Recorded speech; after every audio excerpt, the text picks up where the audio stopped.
मेरा 20 साल का नौकर रामू हमेशा मेरे आगे पीछे घूमता रहता था। मैंने उसे छोटा समझा था, लेकिन एक दिन उसने मुझसे कहा, मालकिन, मुझे छोटा समझने की गलती मत कीजिए। उस रात जब मैंने उसे देखा तो मैं आश्चर्यचकित हो गई थी, क्योंकि उस रात रामू ने 20 साल के लड़के की तरह नहीं, बल्कि 30 साल के आदमी की तरह मेरा। हेलो दोस्तों, आज की इस अनोखी कहानी में आप सभी का स्वागत है। जब से रामू मेरे पास सोने लगा था, तब से मेरे शरीर में बदलाव आने लगे थे। मुझे लगा था कि रामू छोटा है और उसे कुछ समझ नहीं आता होगा, लेकिन धीरे धीरे उसके असली रंग मुझे दिखने लगे। मैंने कभी सोचा भी नहीं था कि 20 साल का लड़का मेरी तरह की 40 साल की महिला को इतना सुख दे सकता है। रामू 20 साल का था। उसे मैं गांव से अपने घर काम के लिए लाई थी। मेरे घर में सिर्फ मैं और मेरा 1 साल का बेटा था। जब मैं काम पर जाती थी तो रामू मेरे बच्चे की देखभाल करता और वह मेरे घर में ही रहता था। मैं बिना शादी के मां बन गई थी। मेरे प्रेमी ने शादी का झांसा देकर मुझसे प्रेम का खेल खेला। जब मैं गर्भवती हो गई तो मैं उसके घर गई और वहां मैंने देखा कि उसकी शादी हो रही थी। उसने मुझसे प्रेम का नाटक किया और किसी और लड़की से शादी कर ली थी।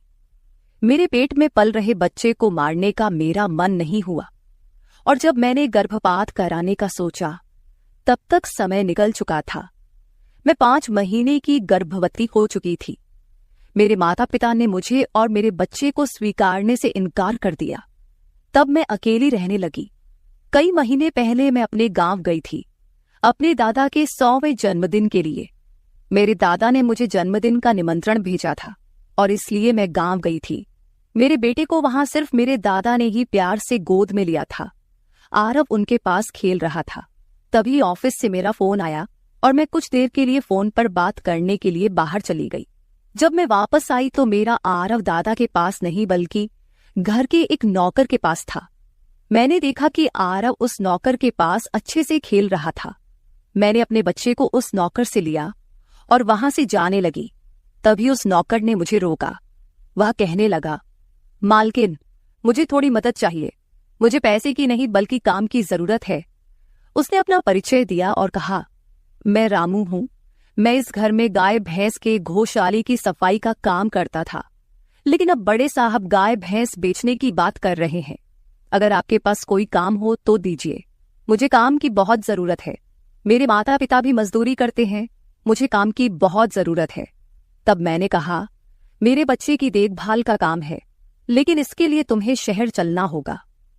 इस काम के लिए मैं तुम्हें 5,000 रुपये महीना दूंगी।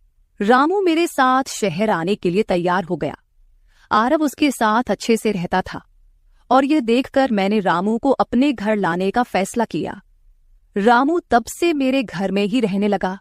उसने कहा कि हर 4 महीने बाद जब थोड़े पैसे जमा हो जाएंगे, तब वह अपने गांव जाएगा।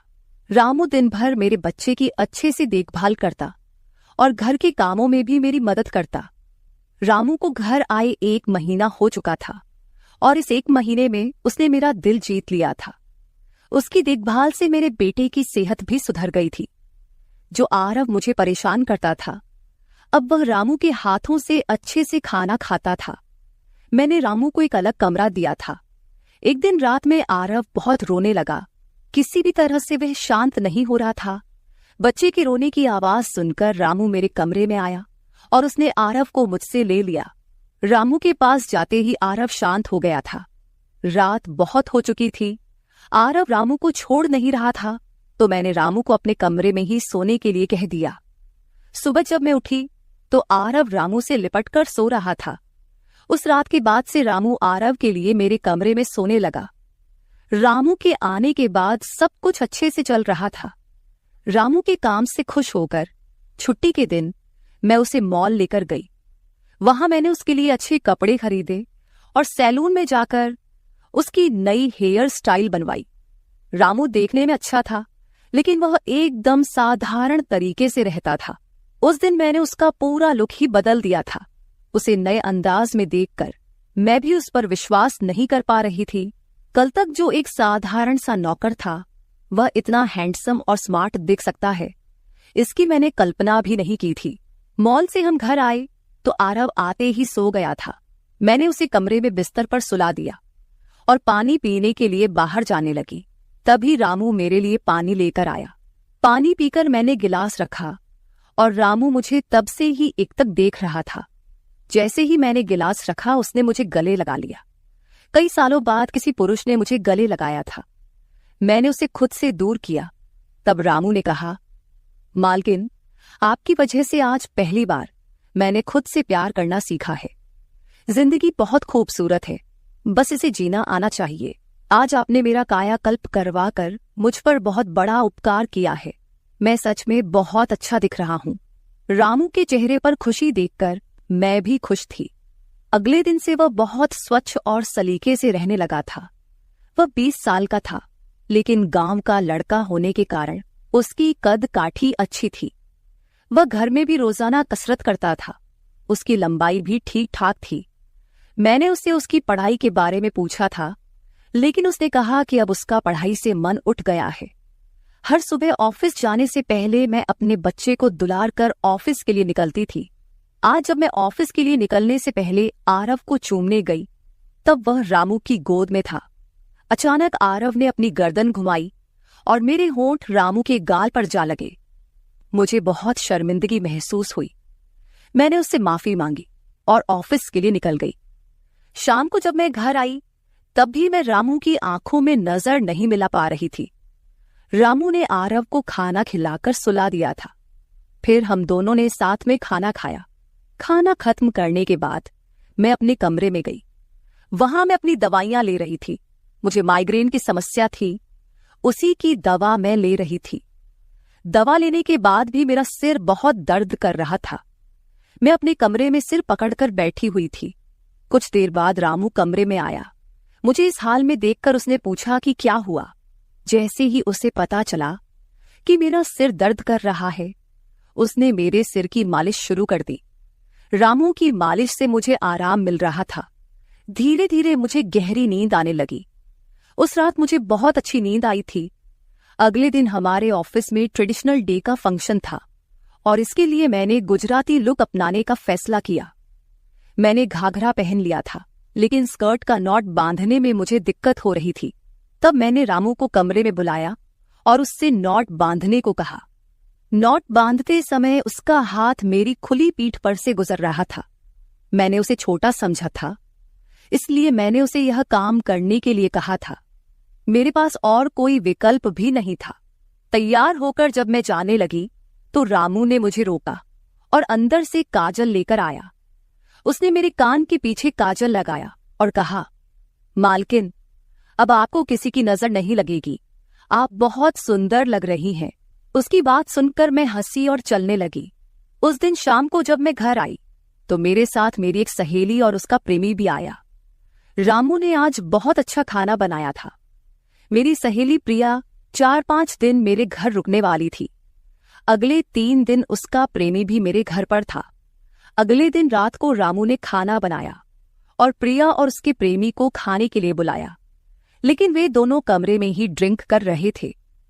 प्रिया तो बहुत ज्यादा पी चुकी थी। वह खाना खाए बिना ही सो गई। उसका प्रेमी रोहन हमारे साथ खाना खाने बैठा। उसने कहा, प्राची, तुम प्रिया से भी ज्यादा सुंदर हो। रोहन के बोलते ही रामू उसे गुस्से से देख रहा था। खाना खत्म करने के बाद रोहन अपने कमरे में चला गया। उसके जाते ही रामू मुझसे कहने लगा, मालकिन, आपके ये कैसे दोस्त हैं? मुझे उस आदमी की बात बिल्कुल भी अच्छी नहीं लगी। तब मैंने रामू से कहा, मैं तुझे घर के सदस्य की तरह मानती हूँ। इसका यह मतलब नहीं कि तू मेरे मेहमानों से कुछ भी कहे। तेरा काम है आए हुए मेहमानों की सेवा करना, इसलिए तू सिर्फ वही कर। बाकी मुझे कुछ सिखाने की जरूरत नहीं। रामू को डांट कर मैं अपने कमरे में चली गई। मैंने उसे डांट दिया था, फिर भी वह मेरे लिए पानी लेकर आया। तब मैंने अपनी दवा ली और पानी पीकर सो गई। आज रामू मेरे कमरे में सोने नहीं आया था, ऐसा मुझे लगा। लेकिन सुबह जब मेरी आंख खुली, तो मैंने उसे अपने बगल में पाया। सुबह मेरी आंख खुली तो मेरे सामने प्रिया थी। वह बहुत गुस्से में लग रही थी। रामू को मेरे सामने लाया गया। उसके हाथ में प्रिया की ओढ़नी बंधी हुई थी। प्रिया ने कहा, तुम्हारे इस देहाती नौकर ने मेरे प्रेमी का हाथ तोड़ दिया है। रामू बस सिर हिलाता रहा और बोला, मालकिन, मैंने कुछ भी नहीं किया। रात को रोहन साहब नशे में थे, तभी उनका संतुलन बिगड़ गया होगा और वे गिर गए होंगे। रामू भला रोहन साहब पर हाथ क्यों उठाएगा? प्रिया अब भी नशे में लग रही थी, ऐसा मुझे लगा। रामू ने मेरे लिए उन दोनों से माफी मांगी।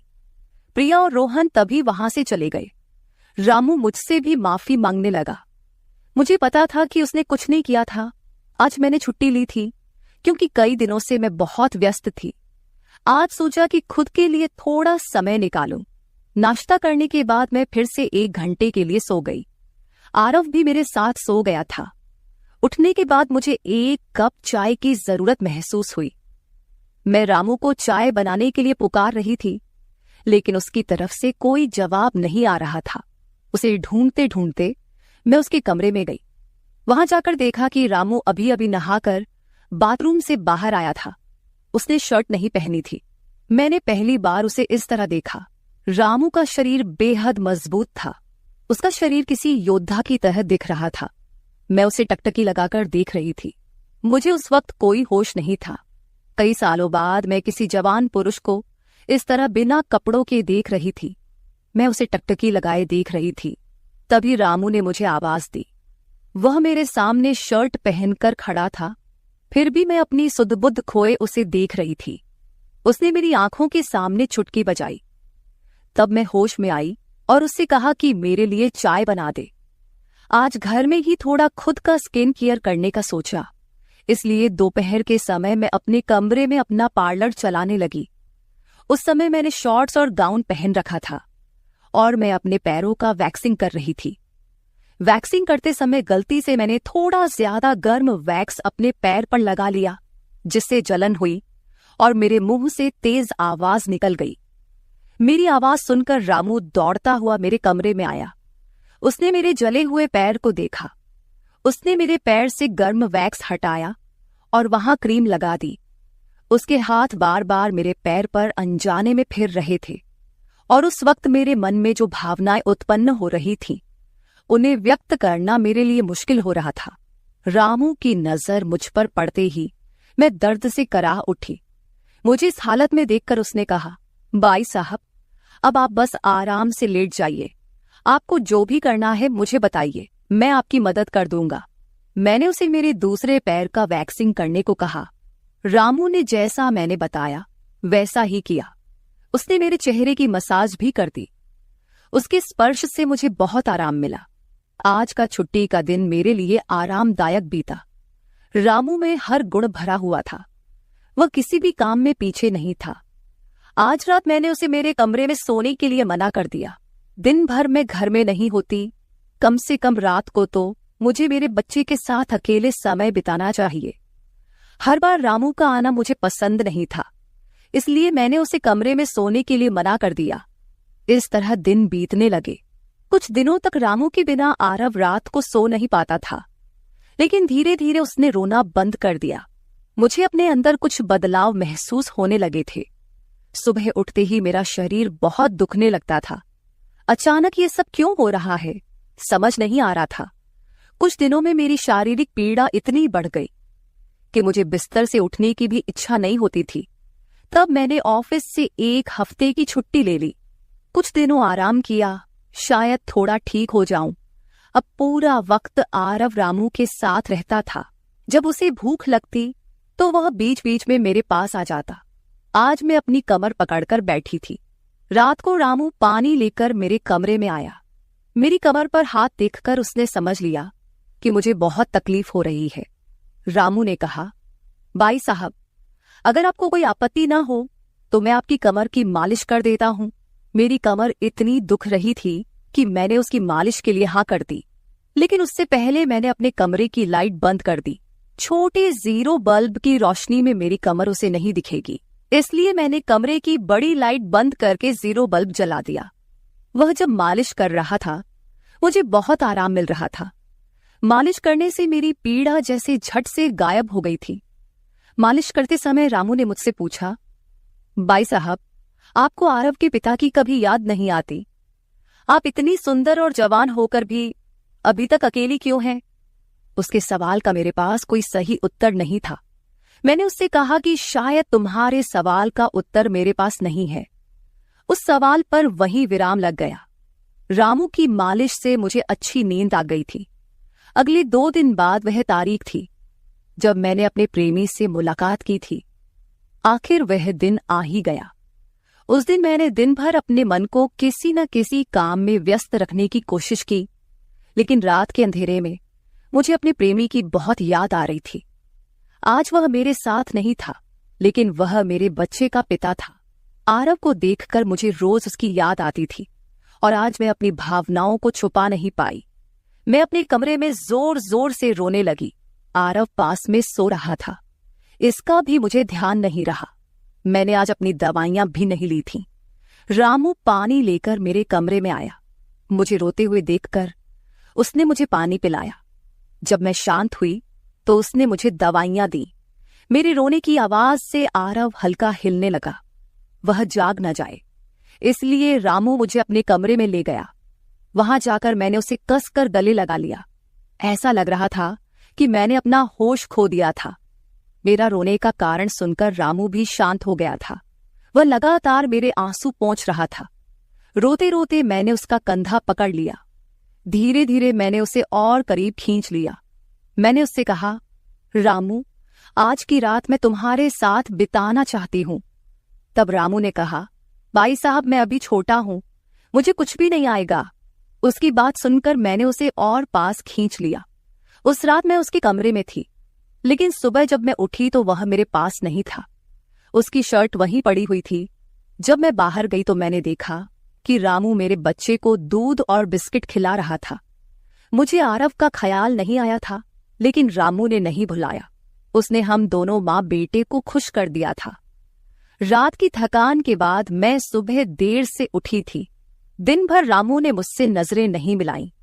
आज प्रिया मुझसे मिलने घर आई थी। वह रामू की तरफ देख भी नहीं रही थी। रामू ने उसे पानी दिया और कमरे से बाहर चला गया। थोड़ी देर बातें करने के बाद प्रिया जाने लगी। जाते समय उसने मुझसे कहा, जितनी जल्दी हो सके अपने नौकर को यहां से निकाल दो। वह दिखने में जितना मासूम लगता है उतना है नहीं। उसकी बात का मैंने खास ध्यान नहीं दिया। रोज की तरह रात को खाना खाने के बाद रामू ने मुझे पानी का गिलास मेरे कमरे में लाकर दिया और उसने आरव को भी सुला दिया था। आरव आज बाहर हॉल में झूले में सो रहा था। रामू उसकी देखभाल कर रहा था। मैंने अपने कमरे की लाइट बंद कर दी और सो गई। कुछ समय बाद मुझे आरव की आवाज सुनाई दी। उसकी आवाज से मेरी नींद खुली। मैं उठने वाली थी कि तभी उसकी रोने की आवाज बंद हो गई। कुछ समय बाद मुझे अपने कमरे का दरवाजा खुलने की आवाज सुनाई दी। मैं चुपचाप सब देख रही थी। रामू मेरे कमरे में आया था। उसने मेरे पास आकर यह देखने की कोशिश की कि मैं सो रही हूं या नहीं, और फिर उसने मेरा मोबाइल उठाया। उसकी वह खोजबीन देखकर मैंने जल्दी से कमरे की लाइट ऑन कर दी। मुझे जागता हुआ देखकर वह चौंक गया। मैंने उसके हाथ से अपना मोबाइल छीन लिया। मैंने उससे कहा, रामू, ये सब क्या चल रहा है? तुम इस वक्त यहां क्या कर रहे हो? वह कुछ नहीं कहकर वहां से जाने लगा, लेकिन मैंने उसे इतनी आसानी से छोड़ने का इरादा नहीं किया था। मैंने उसे उसका वीडियो दिखाया जिसमें वह प्रिया के बॉयफ्रेंड पर हाथ उठा रहा था। उस दिन रोहन के मोबाइल का कैमरा गलती से चालू रह गया था और उसमें उनकी हाथापाई रिकॉर्ड हो गई थी। सुबह जब प्रिया मुझसे मिलने आई थी तब उसने मुझे वह वीडियो दिखाया था और तब से मैं रामू पर नजर रख रही थी। रामू, तुमने झूठ क्यों बोला? तुमने रोहन पर हाथ क्यों उठाया? तब उसने कहा, जो भी आप पर बुरी नजर डालेगा उसके साथ मैं यही करूंगा। मालकिन, उस रात जब रोहन नशे में था वो आपके कमरे में आया था। वो आपके साथ कुछ गलत करने की कोशिश कर रहा था और इसलिए मैंने उस पर हाथ उठाया। रामू की बात सुनकर मैंने कहा, ठीक है, मैं तुम्हारी बात मानती हूं, लेकिन तुम मुझे नींद की दवा क्यों दे रहे थे? आज मैंने तुम्हें मेरे पानी में दवा मिलाते हुए देखा है। तुम्हारी नजर मुझ पर थी और तुम जो चाहते थे वह मैंने तुम्हें दे दिया है। अब अपना हिसाब करो और गांव निकलो। मेरी बात सुनकर रामू बोला, मालकिन, आप जैसा सोच रही हैं वैसा कुछ भी नहीं हुआ है। कल रात मैंने आपके साथ कुछ भी गलत नहीं किया। मैंने आपके पानी में नींद की दवा मिलाई थी, जिससे आप मेरे पास आते ही सो गई थीं, और मुझे आपके साथ कुछ भी गलत नहीं करना था। कुछ दिन पहले मैंने आपको रात में फोन पर बात करते हुए देखा था। मैंने आपकी बातें सुनी थी। आप फिर से अपने उस प्रेमी से मिलने की तैयारी कर रही थी। आपकी मुलाकात आपके ही घर में तय हुई थी। मुझे यह सब पता था। आप उससे ना मिले, इसलिए मैं आपको रात में नींद की दवा दे रहा था। वह व्यक्ति अब भी आपको धोखा दे रहा है। वह आपसे झूठ बोल रहा है। वह आपके बच्चे को आपसे छीनने के लिए आपके करीब आ रहा है। उसकी पत्नी को बच्चा नहीं हो सकता, इसलिए वह आपके पास आ रहा है। उसने अपनी पत्नी को तलाक नहीं दिया है। वह आपसे झूठ बोल रहा है। रामू, तुम हो कौन? तुम्हें यह सारी जानकारी कैसे मिली? तब उसने कहा, आपके बाबा साहेब ने मुझे आपका फोटो दिखाया था। मुझे आप पहली नजर में ही अच्छी लगी थी, लेकिन बाबा साहेब ने यह भी कहा था कि आप शादी के खिलाफ हैं। तब मैंने उनके साथ मिलकर यह प्लान बनाया। आपके दिल में अपनी जगह बनाने के लिए मैं यहां आया था, लेकिन यहां आने के बाद मैंने देखा कि बहुत से लोग आप पर बुरी नजर रखते हैं, इसलिए मैंने आपकी सुरक्षा करनी शुरू कर दी। रामू 20 साल का नहीं था। मेरा पहला शक सही निकला। वह 30 साल का था और एक अच्छी नौकरी पर था। उसने मेरे प्यार के लिए इतनी मेहनत की थी। रामू ने मेरे प्रेमी के बारे में जो भी कहा था वह सब सच था। रामू ने मेरे प्रेमी की सारी जानकारी सही निकाली थी। रामू जैसा ईमानदार पति और मेरे बच्चे का पिता मिलना मेरे लिए बहुत बड़ी बात थी। मैं अपने प्रेमी के धोखे के जाल में फंसने से बच गई थी। आज मैं विक्रांत उर्फ रामू के साथ बहुत खुश हूं। वह मुझसे और मेरे बच्चे से बहुत प्यार करता है। मेरे बाबा साहिब की वजह से आज मेरा परिवार शुरू हुआ। मुझे रामू जैसा पति मिला, ये मेरा सौभाग्य था। दोस्तों, जो आपसे सच्चा प्यार करता है वह किसी भी कठिनाई में आपका साथ नहीं छोड़ता।